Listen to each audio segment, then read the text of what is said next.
बिहार के लिए एक बड़ा अलर्ट जारी किया गया है। कल शाम तक गरज के साथ बारिश होने के लिए अलर्ट जारी किया गया है। बिहार के स्कूली बच्चों को मिलेंगे लैपटॉप और स्मार्टफोन।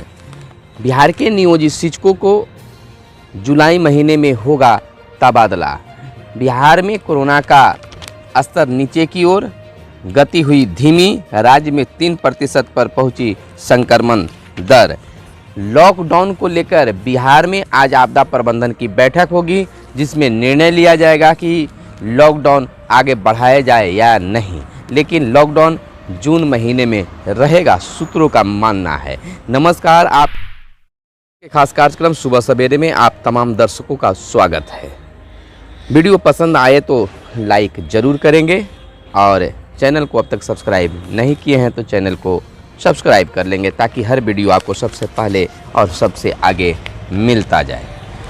देखिए, बिहार को लेकर एक बड़ा अलर्ट जारी किया गया है। बिहार में कल शाम यानी 25 मई की शाम से आंधी तूफान बारिश की संभावना है, गरज के साथ बारिश होने की संभावना है, जिसमें अलर्ट जारी किया गया। बंगाल की खाड़ी के क्षेत्र में विकसित हो रही चक्रवाती तूफान यास सूबे के मौसम और जनजीवन को 72 घंटे तक कमोबेश प्रभावित करेगा।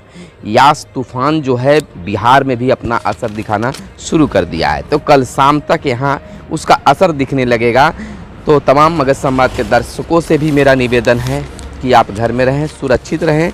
ऐसे भी कोरोना को लेकर घर में रहने की ज़रूरत है। बाहर निकलें तो मास्क लगाएं और 2 गज की दूरी बरकरार रखें। सबसे ज़रूरी बात कि वैक्सीन ज़रूर लगाएं। मैंने भी लगाया, कि आपने लगाया तो कमेंट बॉक्स में ज़रूर बताएं। इधर बिहार के बच्चों को, स्कूली बच्चों की बात कर रहे हैं, अब लैपटॉप और स्मार्टफोन देने की तैयारी चल रही है, ताकि बच्चे का जो स्मार्ट क्लास तमाम चीज़ों को देखते हुए वह सहयोगी सिद्ध हो। केंद्र सरकार की मंजूरी मिली तो मौजूदा सत्र में 9वीं से 12वीं के विद्यार्थियों से हो सकती है शुरुआत। 9वीं क्लास से 12वीं क्लास के बच्चों को, छात्राओं को लैपटॉप या स्मार्टफोन देकर इसकी शुरुआत की जाएगी। सरकारी स्कूलों में बच्चों को मिलेगा यह लैपटॉप या स्मार्टफोन। बिहार के सरकारी स्कूलों में पढ़ने वाले को डिजिटल डिवाइस मिल सकती है, यानी कि सरकार का यह है कि बच्चों को भी स्मार्ट बना दे। स्मार्ट क्लास जिस प्रकार से चालू किया गया बिहार में, तो केंद्र सरकार के मंजूरी मिलते ही बिहार के जो बच्चे जो सरकारी विद्यालय में पढ़ते हैं उनको लैपटॉप या स्मार्टफोन देने की तैयारी में बिहार सरकार है। लेकिन केंद्र सरकार की मंजूरी पर यह बात रुकी हुई है। ऐसा लगता है केंद्र सरकार से तो मंजूरी मिलना तय माना जा सकता है, क्योंकि यह शिक्षा की बात है और शिक्षा ऐसे भी 2 सालों से बिल्कुल निचले स्तर पर आ गई है। बच्चों का स्कूल बंद है, कोचिंग बंद है, तमाम चीज़ों को देखते हुए कह सकते हैं कि बच्चों को अब मिलना तय हो गया है। इधर राज्य में 3% पर आई संक्रमण दर। लगातार बिहार में संक्रमण दर घटते जा रहा है और कोरोना का असर कम होता जा रहा है, लेकिन इससे हमें लापरवाह नहीं होना है। अगर कल की बात कर ले तो कल 4002, मात्र 4002 ही बिहार में कोरोना संक्रमित मरीजों की संख्या रही, जिसमें सैंपल की अगर जांच करें, देखिए लोगों का कहना है कि हो सकता है कि बिहार सरकार अब सैंपल की जांच कम कर दिया, लेकिन ऐसी बात नहीं है। बीते दिन 1,32,590 सैंपलों की जांच की गई है, लेकिन दुखद बात यह है कि संक्रमण के तो दर कम हो रहे हैं, लेकिन मृत्यु दर में कमी भारत स्तर पर भी नहीं आ रहा है। तो यहाँ पर एक दिन पूर्व राज्य में कोरोना में 3.11% थी, जो रविवार को 3.1% हो गई। इस प्रकार 24 घंटे में संक्रमण दर में 0.1% की कमी आई है। तो बिहार में लगातार अब इस तरह से कमी आ रही है, जागरूकता का प्रतिफल है। अस्पतालों के लिए अलग से बिजली का फीडर। अस्पतालों को अब जो व्यवस्था इसमें लचर पचर दिखा, अब व्यवस्था को चुस्त दुरुस्त करने में सरकार लगी हुई है, यानी कि अस्पतालों को अब अलग से बिजली का फीडर लगाया जाएगा। डायरेक्ट बिजली मिलेगा, ताकि बिजली की वहाँ पर कोई कमी नहीं हो। बिहार सरकार की पहल है। कोरोना के हालात को निपटने में अस्पताल को निर्बाध बिजली की आपूर्ति की तैयारी में है। अस्पतालों के लिए डेडिकेटेड फीडर बनाने की योजना तैयार की जा रही है। रेमडेसिवियर इंजेक्शन की जांच शुरू हो गई है। जायडस से कैडिला ने अस्पतालों से मांगी एडीआर रिपोर्ट। परीक्षाओं पर निर्णय के करीब। देखिए कल परीक्षाओं को लेकर खास बैठक हुई, लेकिन बेनतहाज रही, यानी कोई खास फैसला नहीं हुआ, लेकिन अब कुछ फैसला होने की संभावना लग रही है। इधर बिहार में 25 मई तक लॉकडाउन है। अब आगे यानी कल तक लॉकडाउन है और कल के बाद बढ़े या न बढ़े, इसको लेकर मुख्यमंत्री के नेतृत्व में आपदा प्रबंधन की आज बैठक होगी, जिसमें क्लियर हो जाएगा, कन्फर्म हो जाएगा कि आगे लॉकडाउन बिहार में लगेगा कि नहीं। बिहार में अभी तक 25 मई तक लॉकडाउन है, जिसे बढ़ाने पर चर्चा होगी। लॉकडाउन पर विचार को लेकर मुख्य सचिव ने विभागों से भी चर्चा की। एक हफ्ते और तालाबंदी, यहाँ दिल्ली की अगर बात करें तो एक हफ्ते और तालाबंदी की बात की जा रही है, और बिहार में भी अब ऐसा लग रहा है कि एक हफ्ता कम से कम तो जरूर रहेगा, यानी जून के प्रथम सप्ताह तक लॉकडाउन अब लगाना कहा जा रहा है कि जून के प्रथम सप्ताह तक लॉकडाउन रहेगा। ब्लैक फंगस तबाही मचा रहा है। बिहार में भी मरीजों की संख्या बढ़ रही है, महामारी घोषित कर दिया गया है बिहार में भी, और अन्य राज्यों में भी इसका फैलाव बढ़ रहा है। ब्लैक फंगस से बक्सर के मरीज समेत 3 की मौत हो गई है।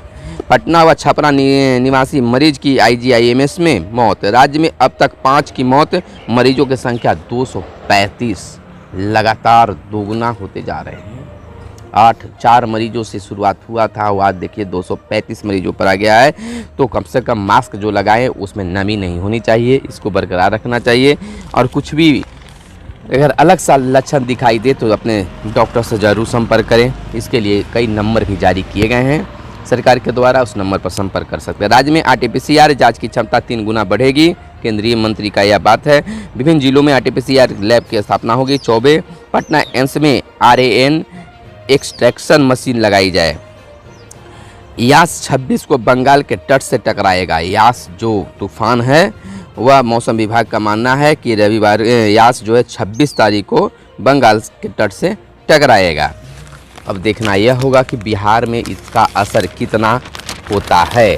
फिर भी बिहार को अलर्ट कर दिया गया है, सभी जिलाधिकारियों को अलर्ट मोड में कर दिया गया है, तैयारी की जा रही है। मेडिकल कॉलेज अस्पतालों में बच्चों के इलाज के लिए चिन्हित होंगे बेड। अब बच्चों पर यह तीसरी लहर की बात हो रही है, अभी भी बच्चे प्रभावित हो रहे हैं, तो इसको देखते हुए बिहार सरकार अलर्ट मोड में है, और मेडिकल कॉलेजों में अस्पतालों में जो बच्चे के लिए व्यवस्था की जा रही है वह बेड अलग से चिन्हित किए जा रहे हैं कि अब बच्चे के लिए बेड होंगे।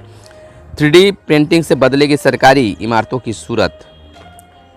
या स्मार्ट सिटी में अब सरकारी इमारतों का कार्यकलाप होगा। 3D प्रिंटिंग के जरिए इन बिल्डिंगों का स्मार्ट बनाया जाएगा।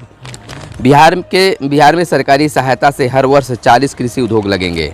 यह एक अच्छी खबर है। अगर बिहार में अगर उद्योग को बढ़ावा दिया जाए, कृषि को बढ़ावा दिया जाए तो बिहार का विकास संभव होगा।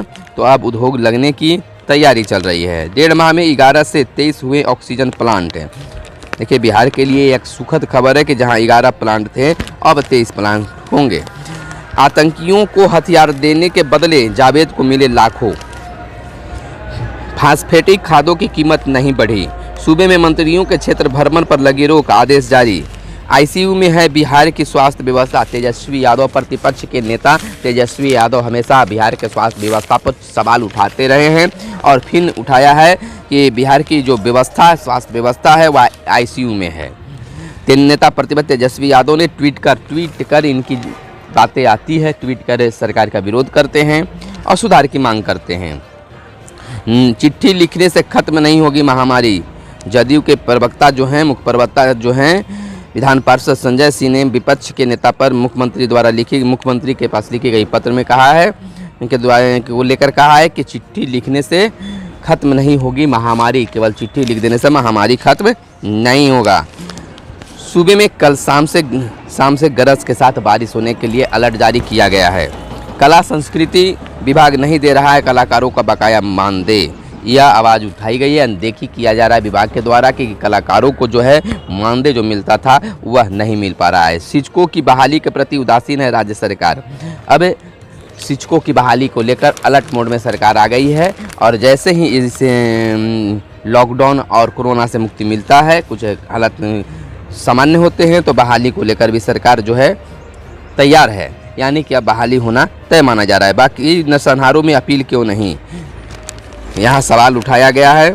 कि राजद के राष्ट्रीय महासचिव श्याम रजक ने कहा है कि सेनारी नरसंहार के दोषियों को हाई कोर्ट द्वारा बरी किए जाने के खिलाफ सुप्रीम कोर्ट जाने का सरकार का फैसला का स्वागत योग्य है, लेकिन उसके पहले हुए तमाम नरसंहारों को दोषियों को बरी किए जाने पर सर्वोच्च न्यायालय में जाना सरकार की मंशा पर प्रश्न चिन्ह खड़ा करता है। यानी कि अन्य नरसंहार में भी फैसला है, उस पर सरकार आगे की ओर जाने के लिए क्यों नहीं सोची, सवाल उठाया गया है। जीवन की रक्षा सीएम की पहली प्राथमिकता है, जनता को गुमराह न करे नेता प्रतिपक्ष। यह वाद विवाद में एक बात चलती रहती है। और अब देखिए कि आज क्या फैसला होता है। बिहार में लॉकडाउन लगता है और लगता है तो कब तक इसको बढ़ाया जाता है। आज शाम तक आपदा विभाग की बैठक में यह फैसला ले लिया जाएगा। उसके बाद मुख्यमंत्री चाहे तो मीडिया के सामने आकर इसका ऐलान करेंगे या ट्वीट कर लोगों को जानकारी देंगे। इधर बिहार के नियोजित शिक्षकों की अगर बात करें तो बिहार के नियोजित शिक्षकों के तबादला का अब रफ्तार तेज हो गया है, तबादला की प्रक्रिया तेज हो गया है। अब शिक्षा विभाग इस कार्य से बरी होना चाहता है, कार्यकर को इसको संपन्न कर देना चाहता है और अब जून महीने में इसकी प्रक्रिया शुरू हो जाएगी और जुलाई महीने में बिहार के वैसे नियोजित शिक्षक जो तबादला ऐच्छिक तबादला चाहते हैं, लेकिन तबादला उनको ही होगा, महिला और दिव्यांग नियोजित शिक्षकों का होगा और पुस्तकालय अध्यक्षों का होगा जो दिव्यांग हैं और महिला हैं। पुरुष शिक्षकों का तबादला पारस्परिक ढंग से होगा, यानी म्यूचुअल ट्रांसफ़र होगा। तो अब देखना यह होगा कि जुलाई में ट्रांसफ़र होता है या फिर यह दिलासा ही नियोजित शिक्षकों के लिए है। फिलहाल हमारे साथ बने रहें, देखते रहें मगध संवाद। धन्यवाद। जय हिंद, जय भारत, वंदे मातरम।